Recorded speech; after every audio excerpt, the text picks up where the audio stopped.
Mes chers ambassadeurs et mes chères ambassadrices, je suis content de vous retrouver.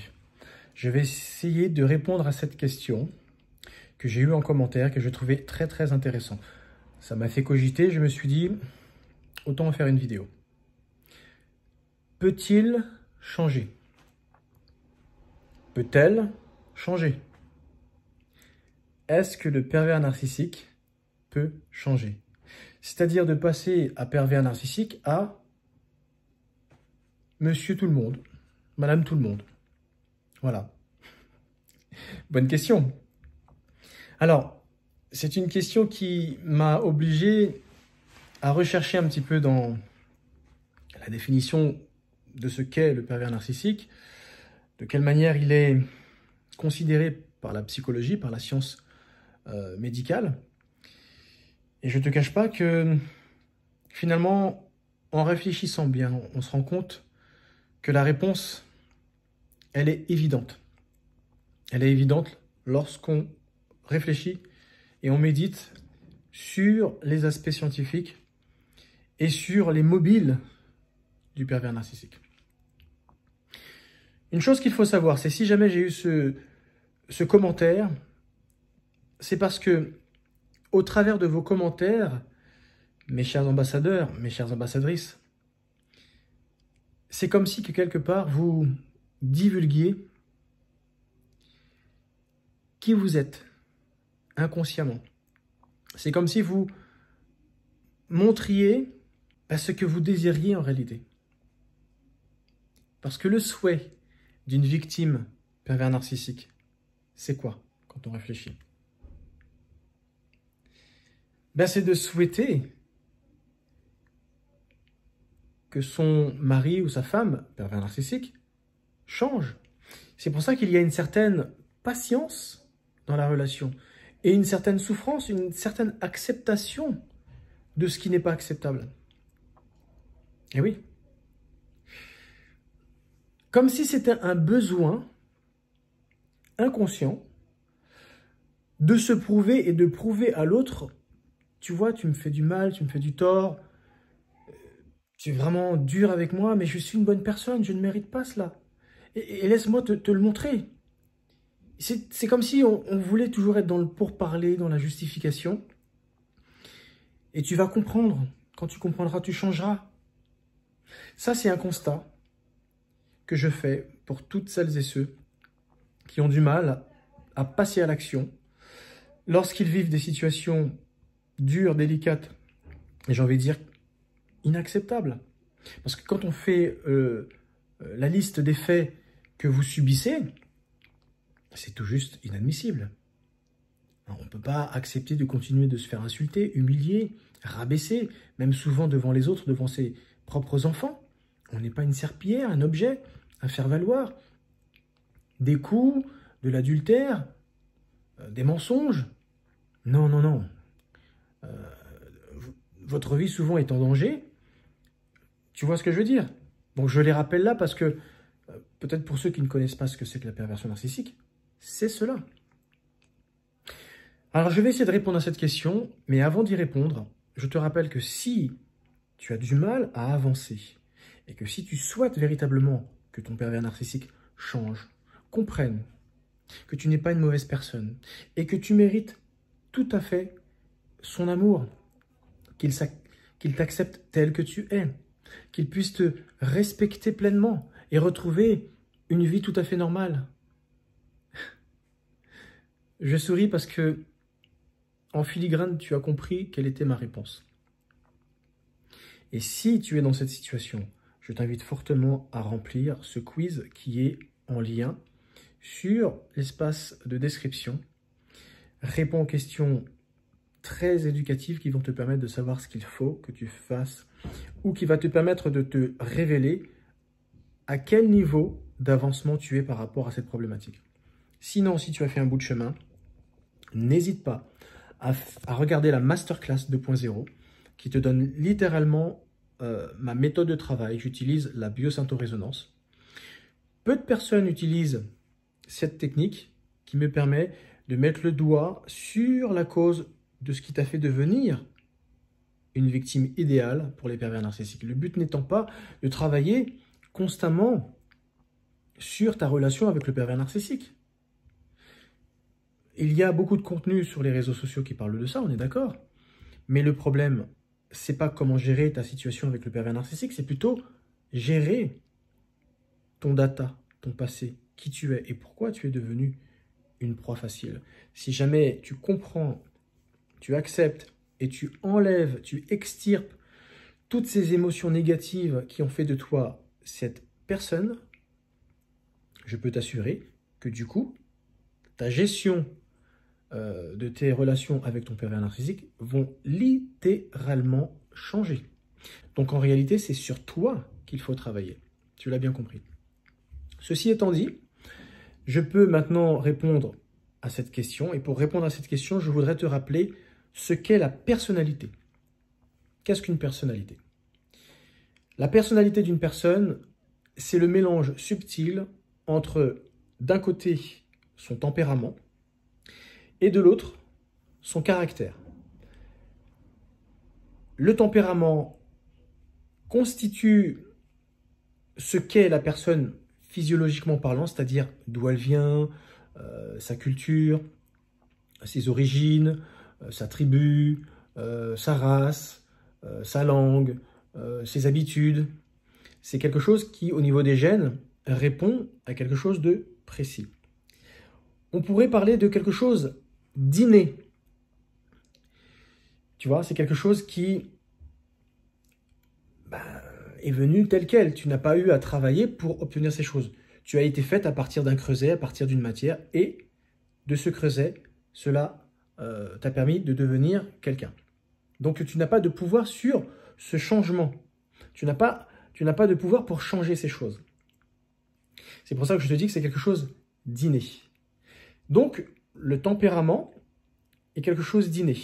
Mais en plus de cela, il y a également des réactions psychologiques qui sont liées, qui sont propres à ton data, ta tribu, tes ancêtres, ta généalogie. Ce qui fait que voilà, dans ta famille, dans ta lignée, on a tendance à être un peu comme ça. Un peu, voilà, des personnes calmes, douces. C'est une habitude dans cette famille, dans cette généalogie. D'autres, ça va être des sanguins, des sangs chauds, un petit peu nerveux pour un oui, pour un non, ça, voilà, ça pétarade. Voilà, et ça, c'est des choses. Si tu fais partie de ce creuset, tu ne peux pas changer ces choses. Ça, c'est le tempérament, ce qui est inné. Et à cela s'ajoute le caractère. Le caractère, c'est quelque chose qui répond à une certaine adaptation par rapport à l'environnement social et la présence des autres personnes. Donc, ce qui veut dire que c'est quelque chose qui est complètement acquis. C'est véritablement la personne qui va décider par elle-même de faire les choses de telle ou telle façon.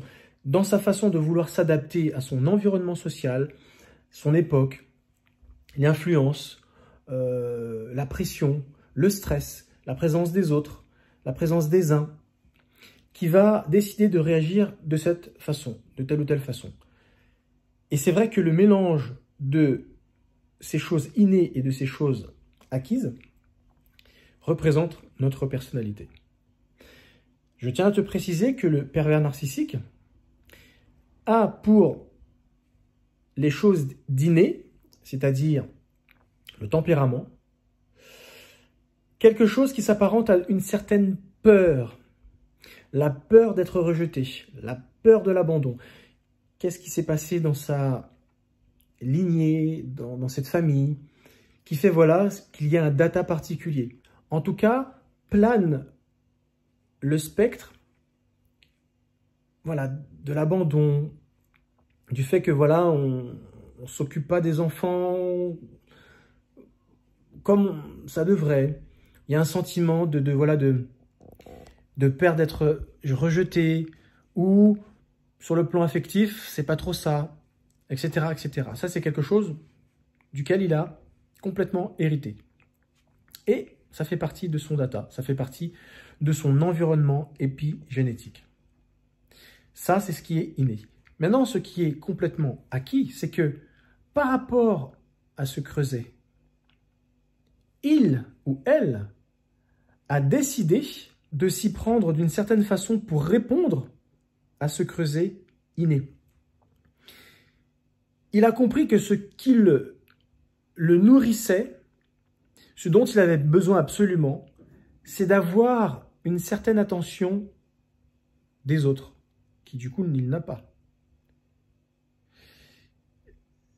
Ce côté acquis, c'est de se dire, ben moi j'aurais besoin d'avoir de l'importance, d'avoir les regards tournés vers moi, comme si voilà, je mérite, j'ai cette valeur que j'aimerais avoir, venant des autres, d'avoir une certaine attention. J'ai ce besoin d'avoir de la valeur venant des autres.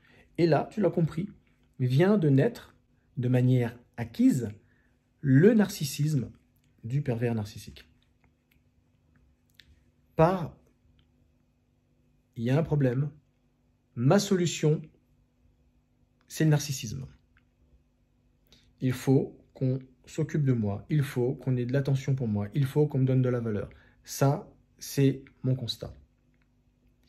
Et c'est ce qui pourrait être comparé, assimilé à sa valeur haute. Parce que chaque valeur haute qu'on a tous est toujours liée par rapport à une problématique. Il y a une problématique et inconsciemment, le corps, l'esprit recherche une solution. Cette solution devient notre valeur haute du moment où, j'ai envie de dire pour tout le temps, parce que ça sera quelque chose dont on va manquer toute notre vie. Cette valeur haute acquise que le pervers narcissique a trouvée, c'est le fait d'avoir de l'amour. Il a besoin de recevoir de l'attention des autres. Et il crée en lui un égocentrisme, du coup, le narcissisme. Parce que c'est devenu sa valeur. C'est quelque chose de très, très, très important pour lui, pour elle. Mais du coup, le moyen d'avoir cette attention, car le narcissisme, c'est la solution, mais le moyen d'avoir cette solution, c'est quoi? C'est la perversion. D'où perversion narcissique, pervers narcissique, perverse narcissique. Et tout sera bon de mettre en place, d'utiliser le calcul, la pression, le mensonge, le double visage, la triangulation, le chantage affectif. J'en passe et des meilleurs. Parce qu'il a besoin, elle a besoin de tout maîtriser, tout contrôler, pour s'assurer que rien ne va lui échapper, parce que perdre l'attention des autres, perdre l'amour venant des autres pour sa propre personne, c'est pire que tout. Sans cet amour, je suis vide. Voilà la réflexion du pervers narcissique. Lorsque je me regarde dans la glace, il n'y a pas de reflet. Je ne me vois pas, je suis vide. Je ne peux me remplir que par l'amour et l'attention des autres. Voilà pour quelles raisons ils sont vides et se remplissent du reflet de l'autre personne avec qui ils vivent. Et si l'autre, c'est un hypersensible, c'est un hyperempathe, c'est un zèbre, un HPE, un HPI, quelqu'un d'une grande douance, parce que ça matche souvent avec ce genre de profil, eh bien, il ne se gênera pas de prendre leur identité, de se l'attribuer et de changer au fur et à mesure de leur relation qui va changer d'une personne à l'autre et de s'approprier ce qui ne leur appartiennent pas. Quand je te parle d'un miroir sans teint, quand ils se regardent dans la glace, ils ne voient pas leur reflet parce qu'ils sont vides. Par contre, ils voient le reflet de l'autre et ils prennent la personnalité de l'autre pour se remplir, pour combler ce vide qui les dérange. Parce qu'ils ont bien compris qu'ils étaient incapables de se remplir seuls. Ils ont besoin de l'autre. Donc, ils utilisent tous les outils à leur portée qui va leur permettre d'être pervers, donc du coup de faire le mal, de choisir sciemment de faire le mal pour obtenir le narcissisme, l'attention des autres. Je te repose maintenant la question, peut-il changer? Peut-elle changer? Est-ce que le pervers narcissique peut changer? Oui et non. Non, parce qu'il ne pourra pas enlever le creuset dans lequel il est né, dans lequel il a été fabriqué, c'est-à-dire cette sensation du rejet, cette sensation de l'abandon, cette peur du coup de vivre une telle chose, parce que c'est un liseré rouge, le fil d'Ariane de sa lignée, de sa généalogie. Donc, ce sentiment désagréable existera toujours en lui. Donc, ce n'est pas là-dessus qu'il pourra travailler, à moins de je ne sais quoi. Donc, c'est pour ça que je te dis non. Mais par contre, oui, si jamais il ou elle choisit, eh bien, d'avoir recours à une interprétation différente de ce qu'il peut ressentir. Peut-il utiliser autre chose? Oui, si jamais il choisit une autre réponse que la perversion. Est-ce qu'il a déjà essayé d'autres outils? Tu sais, quand tu as fini par prendre une habitude et à te rendre compte que ça fonctionne et que tu as les résultats escomptés, que tu désires, c'est très difficile de changer par la suite. Donc, non, il ne pourra pas changer la lignée de ce qu'il a hérité sur le plan génétique et épigénétique, et c'est ce qu'on appelle le tempérament.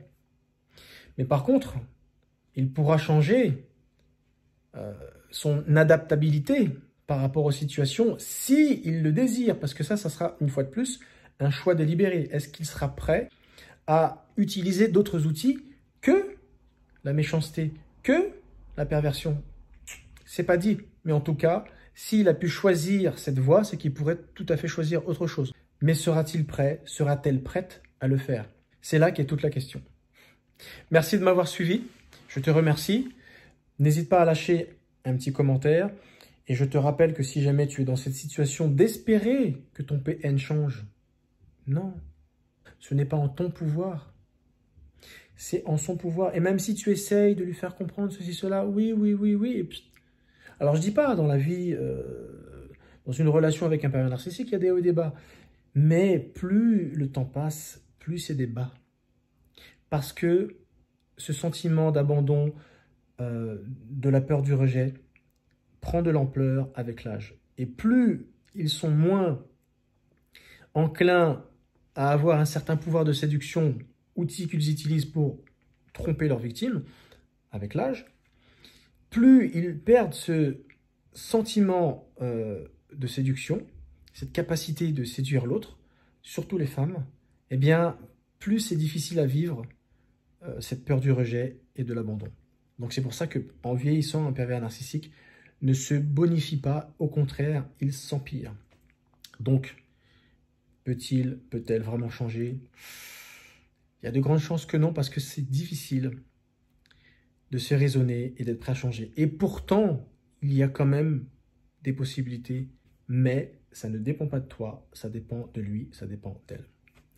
Merci beaucoup de m'avoir suivi. Un petit cœur, un petit pouce. Et puis, lâche-moi un petit commentaire. Et n'oublie pas la masterclass également, le quiz qui va te permettre de t'aider, d'avancer, de savoir où tu en es. Et surtout, ne pas rester figé en espérant que ce soit l'autre qui change.